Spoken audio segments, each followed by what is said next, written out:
உலகில் பல்வேறு இடங்களிலே ரெண்டு இனங்கள் இருக்கும். ஒரு இனம் இன்னொரு இனத்தை அடக்கி ஆளும். ஒரு இனம் விடுதலை பெற துடிக்கும், கத்தி எடுத்து அடிச்சுக்குவான். ஆனால் இந்த மாநிலத்தில் மட்டும்தான், இந்த மண்ணில் மட்டும்தான் அடிமைப்பட்டு கிடந்த ஒரு திராவிட இனம் தன்னை அடிமைப்படுத்திய இடத்திடமிருந்து அறிவின் மூலமாகவே ஆட்சியை பிடித்த வரலாறு, இந்த இன விடுதலை பெற்ற வரலாறு நமக்கு மட்டும்தான் உண்டு. வரியா தொட்டு பாக்குறியா நம்ம கேட்கறது இல்ல. சரியா? நீ சுதேசமித்திரன் ஆரம்பிச்சா நாங்க ஒரு தினகரன் ஆரம்பிப்போம், நீ ஒரு இந்து பத்திரிகை ஆரம்பிச்சா நாங்க ஒரு முரசொலி ஆரம்பிப்போம், நீ ஒரு மேடை போட்டினா நான் ஒரு மேடை போச்சோம். உனக்கு அறிவு இருக்கு, எனக்கு அறிவு இருக்கு, ஒன்னு ஜாஸ்தியாவே இருக்கு. இதை மட்டும் தான் நம்ம காட்டுறோம். தலைவர் கலைஞர் முதல்வராக இருக்கின்றார். எதிர்க்கட்சியில் இருக்கக்கூடிய டாக்டர் ஹண்டே அவர் பேசுறப்ப என்ன சொல்றாருன்னா, it is a third rated government, இது ஒரு மூன்றாம் தர அரசு. எல்லாருக்கும் கோவம் வருது. தலைவர் கலைஞர் எந்திரிக்கிறாரு, நண்பர் ஹண்டே இதை மூன்றாம் தர அரசு என்று சொன்னார், தயவு செய்து திருத்திக் கொள்ளுங்கள், இது நான்காம் தர அரசு. படிநிலையில் பிராமணர், வைசியர், சத்திரியர், சூத்திரர் என்று 4 பேர் இருக்கும்போது இது சூத்திரர்களுக்கான அரசு, இது 4ஆம் தர அரசு என்றார். யாரிடம் அதிகாரமும் உரிமையும் மற்றவர்களாக இருக்கிறாங்களோ அவங்க தான் மைனாரிட்டி. எண்ணிக்கையில கம்மியா இருக்கிறது மைனாரிட்டியே கிடையாது. இந்த புரிதல் இந்த இந்திய துணை கண்டத்தில் திராவிட இயக்கத்துக்கு மட்டும்தான் இருக்கு, மத்தவங்களுக்கு இல்ல. இதை நான் நெஞ்சு நிமித்தி சொல்லுவேன். இந்த மாமன்னன் படத்துல கூட ஒரு பாடல், ஒரு அழகா அதுல ஒரு லைன், ஒரு யுகபாரதி எழுதியிருப்பாரு, படை இருந்தும் பயந்தசனோன்னு எழுதியிருப்பாரு. அதாவது ஒடுக்கப்பட்ட ஒரு மக்கள் எண்ணிக்கையில அவன் ஜாஸ்தியா தான் இருக்கிறான், படம் இருக்கு அவன்கிட்ட, ஆனா அவன்கிட்ட ஒரு பயம் இருக்கு. எந்த உதயநிதி ஸ்டாலின் இந்த நாட்டில் சிறுபான்மை மதத்தவரை குறிவைத்து அவர்களை இந்த மண்ணின் குடிமக்களே அல்ல என்று சொல்வதற்காக கொண்டு வரப்பட்ட சிஏஏ சட்டத்தை எதிர்த்து தெருவில் இறங்கி போராடி கைதான உதயநிதி ஸ்டாலின் பொது வாழ்வில் அவருடைய முதல் போராட்டமும் கைதும் அமைந்ததே ஒரு சிறுபான்மை சமூகத்தினுடைய உரிமையை காப்பதற்காகத்தான். பொதுவாக கொடுக்கப்பட்ட நேரத்தை தாண்டி பேசுகின்ற பழக்கமும் எனக்கு இல்லை. ஆகையால் இந்த கொடுக்கப்பட்ட 10 நிமிடங்களுக்குள் எனக்கு வழங்கப்பட்ட தலைப்பு, ஆம் இது மைனாரிட்டி திமுக தான். இதுதான் எனக்கு கொடுக்கப்பட்ட தலைப்பு. இந்த 10 நிமிடத்திற்குள் திமுக கிறிஸ்துவர்களுக்கோ இஸ்லாமியர்களுக்கோ மற்ற சிறுபான்மையினருக்கோ என்ன செய்தது என்று நிச்சயமாக நான் சொல்ல போவதில்லை. ஒரு கூகுள் பண்ணி பார்த்தீங்கன்னா அது உங்களுக்கே தெரிஞ்சு போயிடும். ஆனால் இது குறித்து நான் பேச நினைப்பது வேறு சில விஷயங்கள். யார் மைனாரிட்டி, ஏன் மைனாரிட்டியின் பக்கம் நாம் நிற்க வேண்டும், அப்படி நிற்பதால் நமக்கு நடக்கின்ற நன்மை என்ன, 3 விஷயம் தான் அந்த 10 நிமிஷத்துல நம்ம பேச போறது. யார் முதலில் யார் மைனாரிட்டி, 2வது ஏன் அவங்க பக்கம் நிக்கணும், 3வது அதனால் பெறக்கூடிய விளைவு. பொதுவா மைனாரிட்டினாலே நமக்கு ஒரு எண்ணம் இருக்கும், மைனாரிட்டினா இவங்க மைனாரிட்டி அப்படின்னு. மைனாரிட்டின்றவங்க யார், யாராவது ஒருத்தர் சொல்லுங்க, மைனாரிட்டினா யார்? அந்த நவலடி ராஜா பக்கத்தில் இருக்க தம்பியை கூப்பிடுங்களேன், அவரை. உங்களதான் அப்படியே எந்திரிங்க, உங்களதான் எந்திரிங்க. மைனாரிட்டினா யாரு? உங்க பாரு, மைனாரிட்டினா யாரு?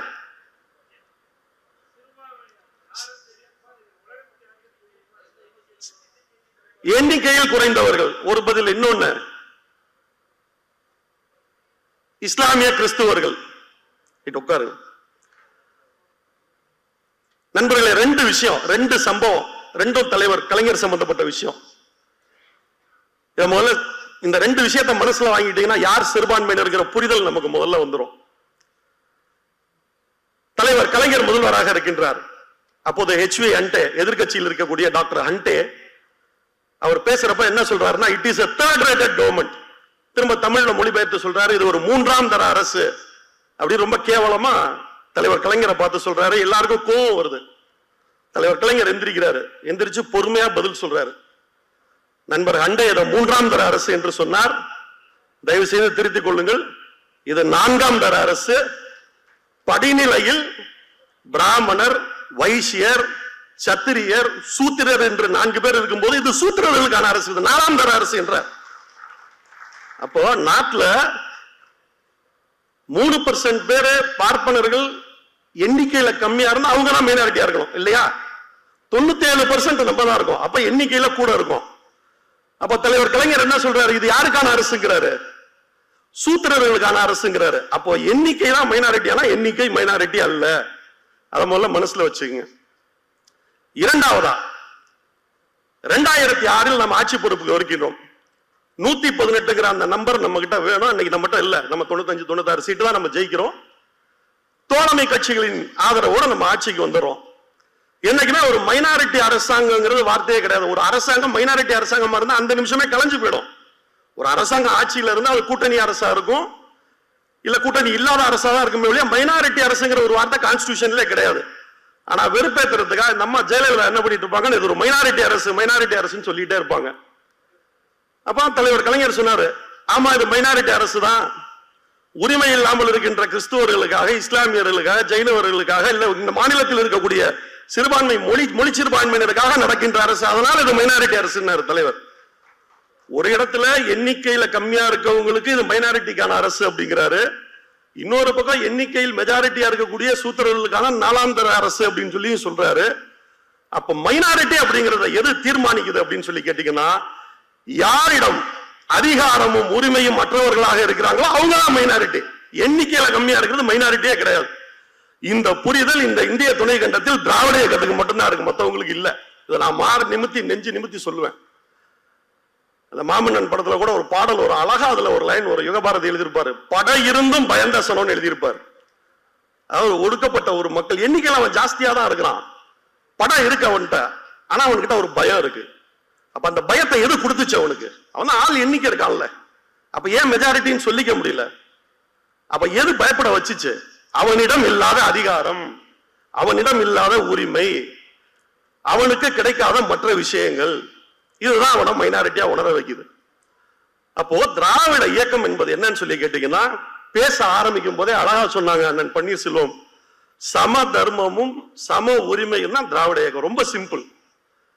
நாம் உரிமை பெறுவது, எனக்கு இருக்கின்ற அதே உரிமையை உனக்கு கொடுப்பது, நான் அதிகாரத்தை பெறுவது, அதே அதிகாரத்தை உனக்கு கொடுப்பது, இதுதான் இந்த இயக்கத்தோட தத்துவம். அப்போ எது மைனாரிட்டி அப்படின்னு கேட்டீங்கன்னா, எண்ணிக்கை. மைனாரிட்டி என்பதை எண்ணிக்கை தீர்மானிக்காது. யார் அதிகாரத்தை அதிகமாக வைத்து யார் அதிக சலுகையும் பலனையும் பெறுகிறாங்களோ அவங்க ஏதோ ஒரு வகையில மெஜாரிட்டியா போயிடுவாங்க, இல்லாதவர்கள் மைனாரிட்டி ஆயிடுறாங்க. அது சம தர்மம் அல்ல என்பதால் ஒவ்வொருவருக்கான உரிமையும் நான் கொடுக்க வேண்டிய கடமை இருக்கு. சரி, நான் ஏற்கனவே பேசையில நான் சொல்லிட்டேன், திமுக இஸ்லாமியர்களுக்கு என்ன செஞ்சது, கிறிஸ்தவர்களுக்கு என்ன செஞ்சது நான் சொல்ல போறதுல அதை கூகுள் பண்ணி பார்த்தாலே தெரிஞ்சு போயிடும் அப்படின்னு. சரி, இதை கொடுக்கும் போது இப்படி யார் மைனாரிட்டி என்பதை தேடி கண்டுபிடித்த எண்ணிக்கையை பற்றி பார்க்காமல், மற்ற விஷயங்களை பற்றி பார்க்காமல், அவங்களை பிடிச்சு நம்ம கொடுக்கும் போது, அவர்களுக்கான அதிகாரத்தையும் உரிமையும் கொடுக்கும் போது என்ன நடப்பதோட விளைவு என்ன? இப்ப ரெண்டாவது பக்கம் வந்தாச்சு. நான் முதல்ல சொன்னது 3 விஷயம் பார்க்க போறோம்னு சொன்னோம். யார் மைனாரிட்டி, இப்ப அந்த புரிதல் நமக்கு வந்துருச்சு. எண்ணிக்கை குறைவு என்பது மைனாரிட்டி அல்ல, அது நமக்கு வந்துருச்சு. ஏன் மைனாரிட்டி பக்கம் நிக்கணும் அதையும் நம்ம சொல்லியாச்சு. ஏன்னா எனக்கு இருக்கிற உரிமை உனக்கு இருக்கணும், எனக்கிட்ட இருக்கிற அதிகாரம் உனக்கு இருக்கணும், எனக்கிட்ட என்ன இருக்கோ அதெல்லாம் உனக்கு இருக்கணும். சம தர்மம், சமத்துவம், சம உரிமை, இதுக்காக நம்ம மைனாரிட்டி பக்கம் நிக்கணும். அது இல்லாதவன் பக்கம் நம்ம நிக்கணும். சரி, இதை கொடுக்கறதுனால என்ன நடக்கும் அப்படிங்கறது அடுத்துக்கு வருவோம். 2 விஷயங்களை மாத்திரம் இப்ப நம்ம எடுத்துக்கோம். தந்தை பெரியாரை பொறுத்தளவுல பெண்கள் சமமா இருக்கணும்னு பேசினாரு. இந்த நாட்டுல 100 பேர் இருந்தாங்கன்னா 50 பேர் ஆண்கள், 50 பேர் பெண்கள். அப்ப ஈக்குவலா 50 பேர் இருக்கையில் அவங்க மைனாரிட்டி இல்ல. அப்ப எண்ணிக்கை மைனாரிட்டி அல்ல, அவர்கள் அதிகாரம் பெற்றவர்கள், அவர்கள் குரல் அற்றவர்கள். அப்ப அவங்களுக்காக குரல் கொடுக்க ஆரம்பிக்கிறாரு. அவர்களுக்காக கல்வி உரிமை வேணும்ன்றாரு, எல்லாத்தையும் சொல்லிட்டே வர்றாரு. அவர் பேசிக்கொண்டே இருந்தார். சட்டமாக்கின்ற வாய்ப்பை காலம் கலைஞருக்கு தருது. ஒரு கட்டத்துல சொத்துரிமையை பெண்களுக்கு கலைஞர் கொடுத்துறாங்க. அதுக்கப்புறம் என்ன பண்ணிடுறாங்கன்னா, 1989 தலைவர் கலைஞர் ஆட்சிக்கு வந்த போது அன்றைக்கு பெண் குழந்தைகள் கல்வியில இடைநிற்றல் இருக்கு இல்லையா, அது ரொம்ப ஜாஸ்தி. 6வது 7வது 8வது எல்லாம் இருக்கையில இந்த பெண்கள் போறது பள்ளிக்கூடத்துக்கு போறது நின்று போயிடும். என்ன காரணம்னு சொல்லி கேட்டீங்கன்னா, அந்த பொண்ணு வயசுக்கு வந்துச்சுன்னு சொல்லி நிப்பாட்டி விட்டுருவாங்க. 1. 2வது, அந்த அம்மாவுக்கு ஒரு குழந்தை பிறந்திருக்கும், அந்த பாப்பாவை பார்த்துக்கணும்னு இந்த பாப்பாவை ஸ்கூல்ல இருந்து நிப்பாட்டிடுவான். 2. 3வது, அடுத்த ஊருக்கு போய் என்னால படிக்க வைக்க என் பிள்ளைய அனுப்ப மாட்டேன். இப்படி பல்வேறு காரணங்கள். மொத்தம் பிள்ளைங்க ஸ்கூலுக்கு வரல. அப்ப தலைவர் கலைஞர் பாக்குறாரு, இவங்களாம் ஒரு 10வது வரைக்கும் கொண்டு வந்து விட்டுட்டோம்னா அதுக்கப்புறம் ஜம்ப் பண்ணி போயிடுவாங்கிறது அவருக்கு தெரியும். அப்ப மைனாரிட்டியா இருக்கக்கூடிய பெண்கள், அதாவது வாய்ப்பு இல்லாமல், நீங்க மைனாரிட்டின்னு புரிஞ்சுக்க வேண்டியது வாய்ப்பு இல்லாமல் இருக்கக்கூடிய பெண்கள், கல்யாணம் பண்ணீங்கன்னா ஒரு 10,000 ரூபாய் தர்றேன் அப்படிங்கிறாரு. உன் பிள்ளைய ஒரு 8வது 10வது வரைக்கும் படிக்க வச்சுன்னா உனக்கு கல்யாணத்துக்கு ஒரு 10,000, அன்றைக்கு ஒரு பெரிய காசு, ஒரு திருமணம் செய்யக்கூடிய அளவுக்கு உள்ள காசு. அப்பதான் என்ன பண்றாங்க, கிராம பகுதிகளில், ஊரக பகுதிகளில், சிறு நகரங்கள்ல பெண் குழந்தைகளை முதல்ல பள்ளிக்கூடத்துக்கு இடைநிற்றல் இல்லாம அனுப்பி வைக்கிறாங்க. வயசுக்கு வந்தாலும் பரவாயில்ல போகட்டும் அப்படின்னு. அந்த குழந்தை அப்படியே அந்த 10வது வருது, அந்த 10ஆவதுல வந்து என்ன ஆகுதுன்னு கேட்டீங்கன்னா 500க்கு 450 mark 460 mark state first school first அப்படியே வர ஆரம்பிக்குது. ரொம்ப பெற்றோருக்கே அன்னைக்கு தான் தெரியுது பொம்பளை பிள்ளைங்க அறிவு இருக்கு படிக்கணும். அது வரைக்கும் பயிலுக்கு மட்டும் தான் படிப்பாங்க நினைச்சிட்டு இருந்துச்சு.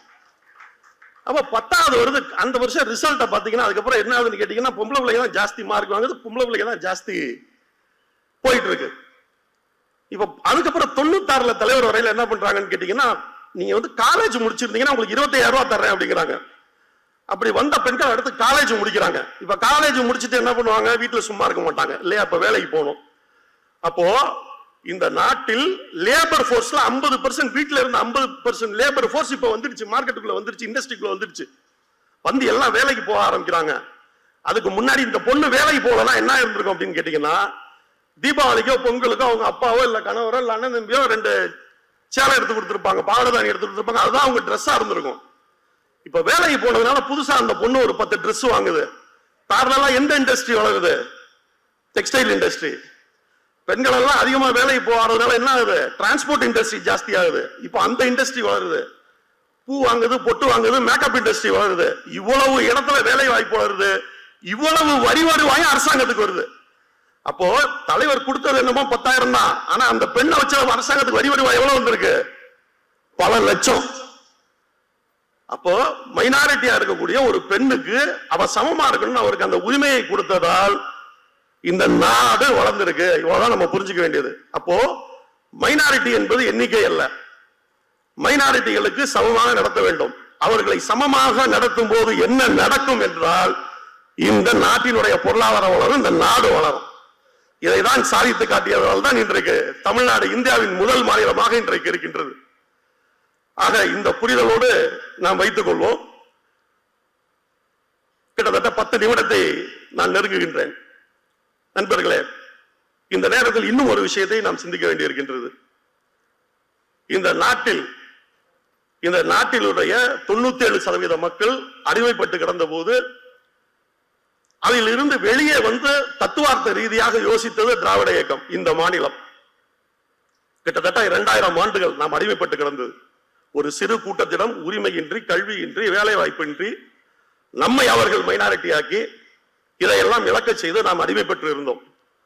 உலகில் 2 இனங்கள் இருக்கும், உலகில் பல்வேறு இடங்களிலே 2 இனங்கள் இருக்கும். ஒரு இனம் இன்னொரு இனத்தை வந்து அடக்கி ஆளும், ஒரு இனம் விடுதலை பெற துடிக்கும்.